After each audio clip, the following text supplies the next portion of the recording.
All right. Well, hello, everybody. This is Casey LaPierre, and I'm going to start today with answering a question that was sent to me by one of my graduates, and it came up in our advanced level monthly webinar on applied equine podiatry last week. And that question was, why is it now there seems to be a trend in the barefoot world of putting an angle on the heels? In other words, not having a level heel plane, but actually angling the heels with the rasp. So the contour of the bottom of the foot would look very similar to what we call a banana shoe or a full roller motion shoe. Okay. And, another DAP brought up, had suggested that they were doing it for locomotion, which is, I think, what a lot of them are proposing, is they're doing it because they land in the heel first. So it facilitates that roller motion that we see in the stride. So basically, it is going right back to static mechanics and absolutely ignoring the design of the internal foot. And I'm going to show a little video here so that I can explain to you why we don't recommend putting an angle on the heels. I mean, to me, it is actually contradictory to what we really want to do in supporting proper foot function, because the foundation for the heels is cartilage and digital cushion and is a dynamic structure. And within our physiological sequencing, it is the second to change before bone changes.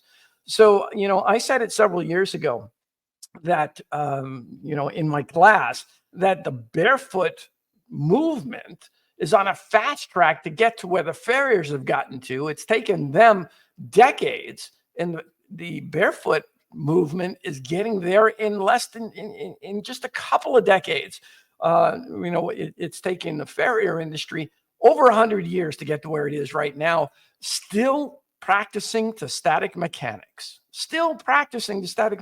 because anytime that you put a rigid shoe on, you have to build the mechanics into the shoe to compensate for the lack of function within the foot, because the caudal aspect, or the back half of the foot, has an intelligent design to it.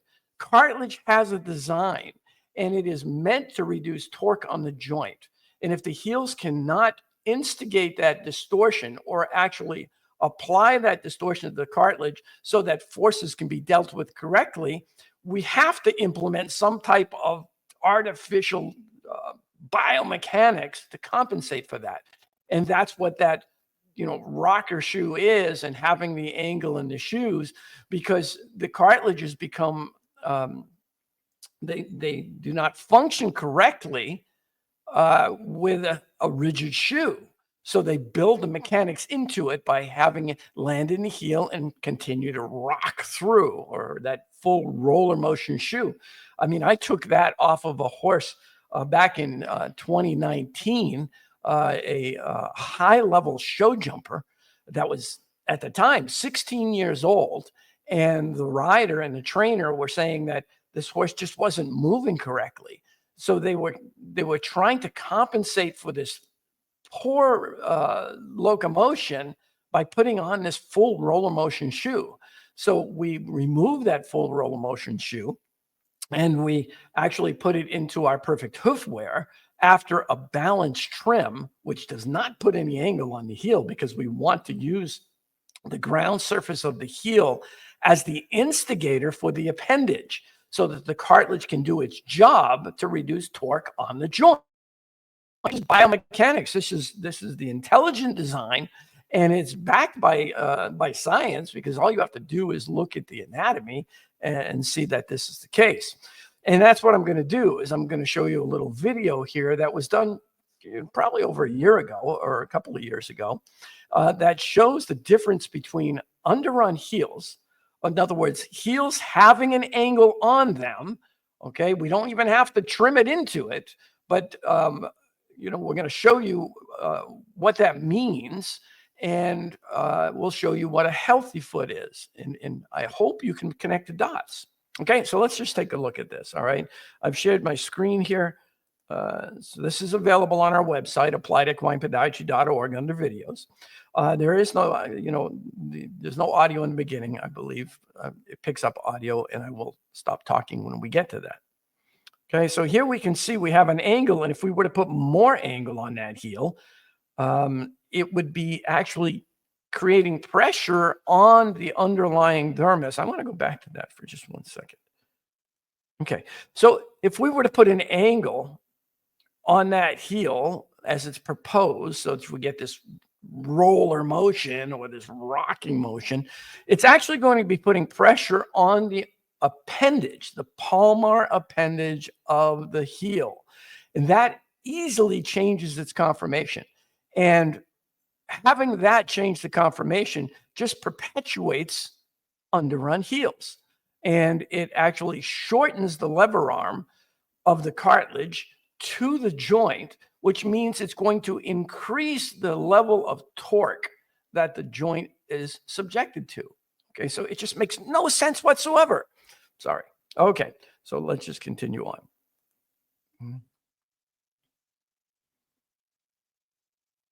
Okay, we can see here, I think everybody will agree. Let's just move into the healthier foot. Everybody will agree that this is a healthier foot than the foot we looked at. I mean, after all these years, and it's not a perfect foot, but it is a much healthier foot than that of the previous foot. Okay, and I mean, when we want to get a horse sound in performing, this is the conformation that we want. This conformation right here. Okay, we want this conformation.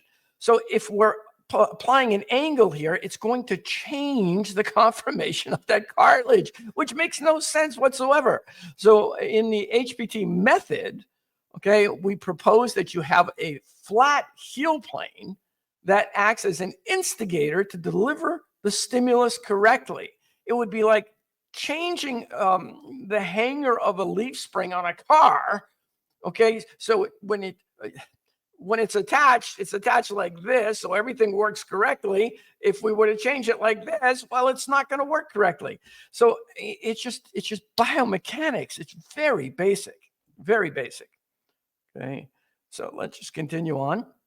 Okay, and I think you'll agree with me that this is a healthier foot. We've got good heel purchase here. We're going to take a look at the conformation of the foundation for those feet. On this one, we can see that we have the appendage is elongated and the angle is very shallow. Donc, on va maintenant étudier la fondation du pied interne, la partie du pied interne, donc la fondation du talon.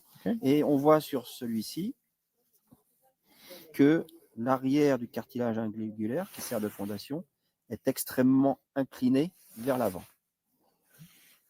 Whereas this one here, we see a good definition of the appendage. Alors que sur l'autre, on voit que l'appendice, donc c'est cette presqu'île qui termine l'arrière des cartilages ingulaires, a une forme mieux définie et un angle moins prononcé, et ce qui fait que les talons du pied blanc sont moins fuyants que les talons du pied noir.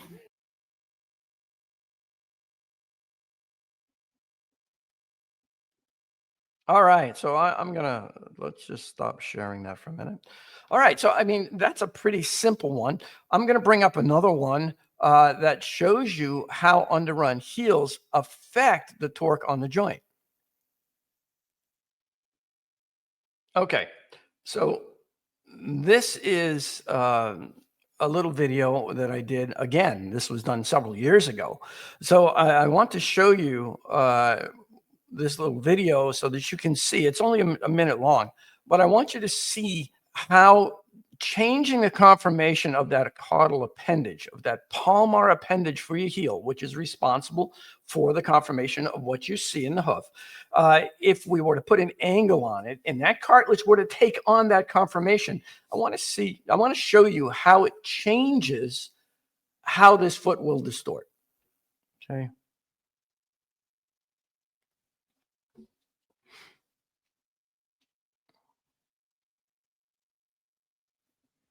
Okay, so what if the cartilage foot was unhealthy? Conformation of the appendage, the heel foundation, plays a major role in hoof function. First, we're going to look at the good conformation. Okay, you can see that the distortion. Let me stop that for a second. Okay, so all right, so you can see that the distortion when a pressure is applied proximally up the heel to the appendage, that the palmar aspect or the back half of the foot actually distorts. And in that distortion, we get resistance, or we get the ungular cartilage can utilize its elastic potential. It stores that energy and releases that energy, but it also isolates the joint. Okay, so if you look at my little cursor here, it isolates the joint and the dorsal aspect or the front of the hoof from excessive amounts of force. Okay, that's what the cartilage is meant to do. Just like the meniscus in your knee or cartilage throughout your body, it's meant to protect, stabilize, and reduce torque on a joint. So with this healthy cartilage, I'm going to back it up a little bit.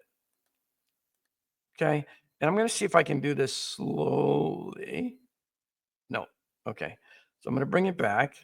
So I want you to watch very closely when this happens, how the distortion is actually occurring here. Okay, in the cartilage area. Okay, now we're going to look at an underrun foot. Okay. Applying pressure in the same way. And now look, we have very little distortion here, but we're getting torque through the joint and to the dorsal aspect of the foot. Okay, so it's putting pressure.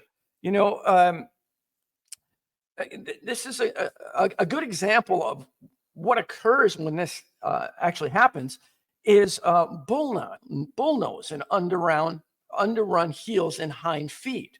Okay, it's very common to see the toe developing what we call metabolic flare or a bulge due to the forces being applied to the lamella more distally or farther down because of the underrun heels and the lack of the cartilage has, or the lack of ability the cartilage has to reduce that torque on that joint. So basically, it's the same as if we put a shoe on the horse. Every time the horse hits the heel in a rigid shoe, it induces torque in the joint. If you put a flexible shoe on, okay, you're going to get some movement through the heels, reducing the torque on the joint. Okay, the new Trinity, when it comes out, is proving to be one of the most beneficial shoes for treating underrun heels, for treating navicular problems, for treating ring bone. Okay, and actually, I've got a case right now I'm working on with ring bone that within a week, this horse is moving sound after being a grade 2 because of the mechanics that actually help to promote health of that ungular cartilage and digital cushion, reducing torque on the joint, not only the coffin joint, but also the pastern joint.